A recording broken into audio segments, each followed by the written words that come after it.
Hello everyone, and welcome to Clayalotte, my miniature world of clay. Today, we are going to be making ancient miniature books. I am making these as pins, but you can make them as standalone, or you could make them for earrings or necklaces.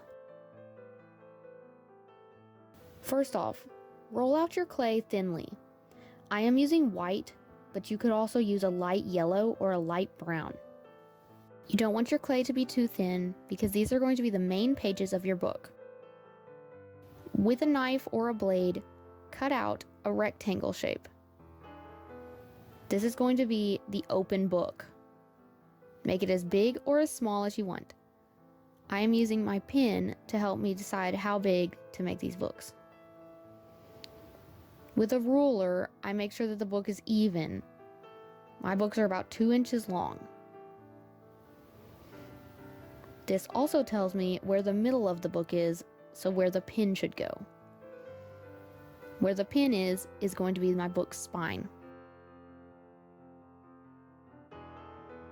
With a blade, I mark the spine of the book by just making a light cut. Don't go all the way through. I also mark it on the top and bottom of the pages. I like to give my pages a little bit of a curve, so I bend them like a real book. I just think that it adds to the realism so that they're not laying completely flat. Now to make the pages, I take my blade and I just make many lines, just little cuts to make the indentations. This denotes how many pages your book will have. I do the sides, the top, and the bottom. Don't worry if your lines are jagged. This is fine because we are making a book that looks like it has been opened and closed many times, so the pages no longer want to lay flat.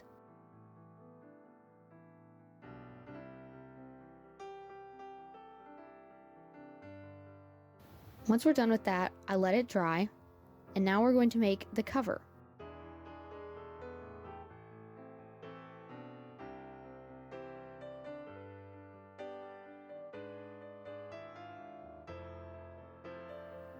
I take brown clay because I know I want my cover to be brown in the end.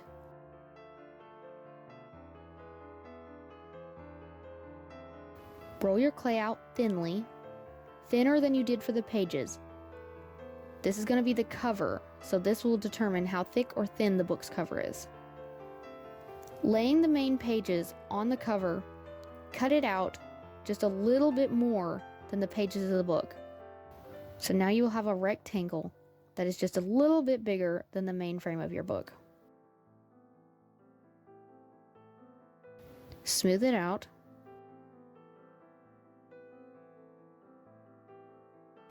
Check the size.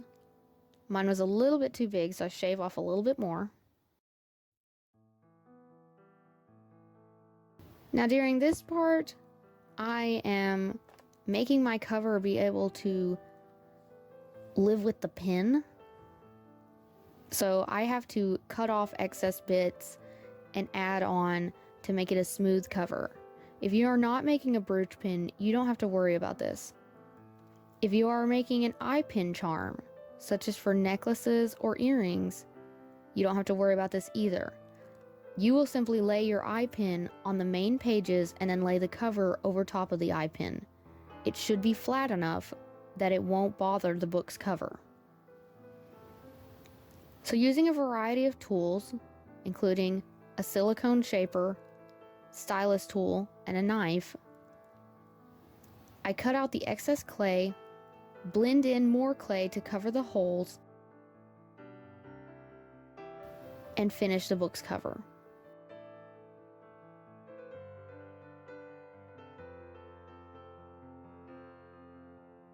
Now we will texture the book. We're going to use crumpled aluminum foil. You only need a little bitty bit. Crumple the aluminum foil and then roll it back out, and then lightly press it on the book's cover. This will make random imprints. We're going to make it look sort of like leather. Don't forget to get a little bit of the edges of the cover as well. You can do as much or as little as you like. I use my thumb to kind of smooth it out a little bit.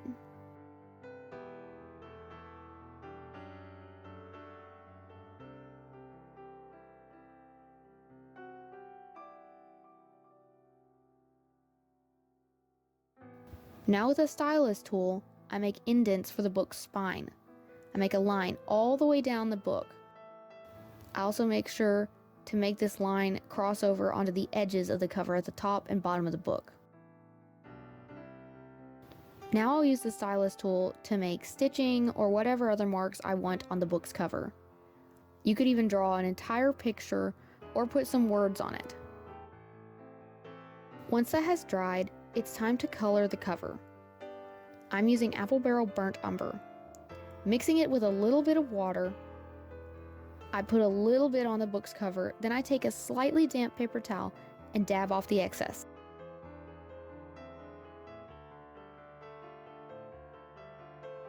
This will just give it an aged, worn look. It'll fill in the lines that we made from our aluminum foil and leave the rest of it stained, but not completely colored.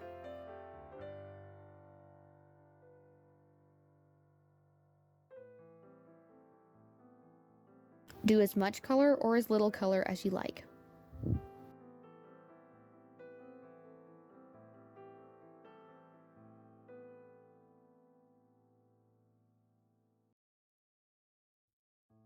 Don't forget to color the inside of the cover next to the pages. If you accidentally touch the pages with the paintbrush, don't worry about it. We'll be aging the pages later. A little stain isn't going to look bad on this project.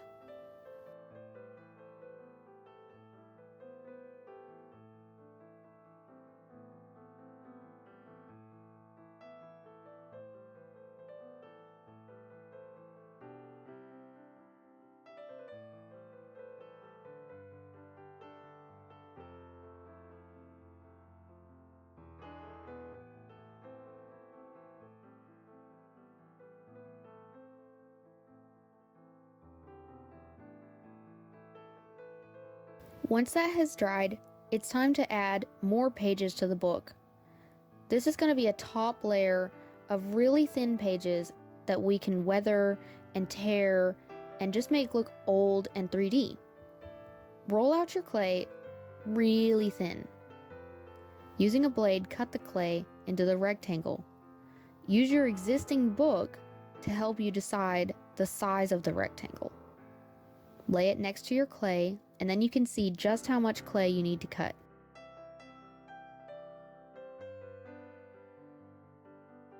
With the really thin piece of clay, lay it on top of the book and then press it into the clay. I'm using a silicone shaper and a knife to make the middle indentation.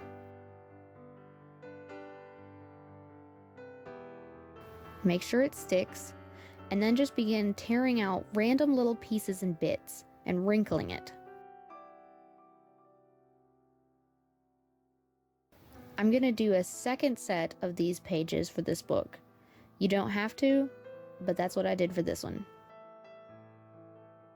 Once again, roll out the clay thinly and cut out the correct size.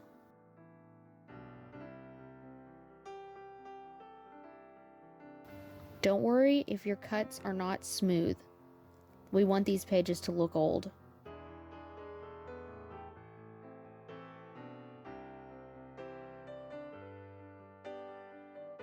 Once again, lay the clay on top of the main frame, then tear or curl little bits of it. I also took a knife to mark the middle, and then I kind of made random little marks and dots and slashes on it to help give it an old look. Once that has dried, it's time to age the pages. I'm using a light brown. You could also use a light yellow. I take the paint, put a little bit on the book, and then use water to help smooth it out. We don't want it to be really, really thick. Then I take a paper towel and just start dabbing off excess paint. The book already looks weathered and stained. Do as much or as little as you like. If you get too much paint in a spot, quickly add water to it and you should be able to dab most of it off with the paper towel. Don't forget your sides and tops and bottoms of the pages.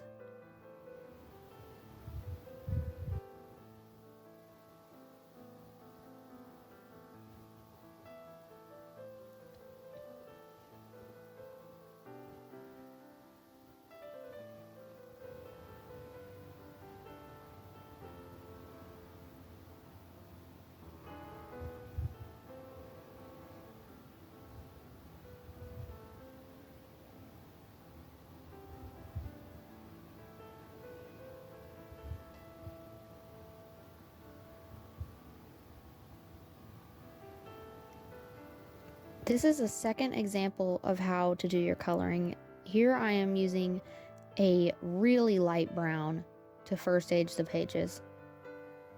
This is a different book than the other one. Then I am adding some of the darker brown. This gives me a variance of staining. Don't forget the tops and the sides.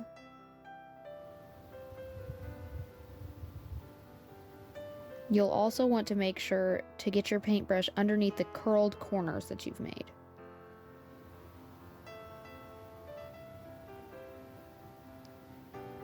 I like both of them. I don't really have a favorite.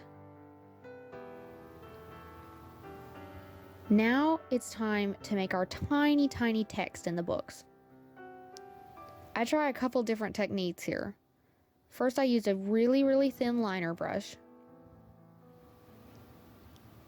It's really hard with a liner brush this thin to get paint on it enough to get onto the book.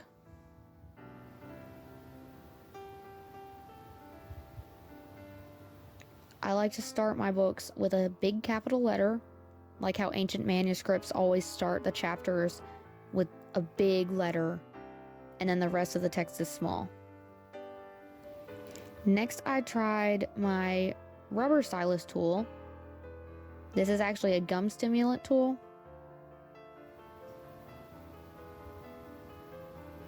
Then I tried my regular needle stylus tool. This was the one that I ended up actually doing the entire book with. It just worked the best. You just have to continually dip and scribble, dip and scribble. Give your scribble some variance in length, up and down. This way it looks like it's actual words instead of just scribbling. You can also make paragraphs. Here's an example of the finished book.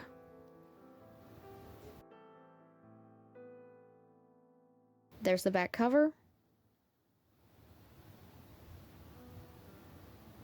And here's the front.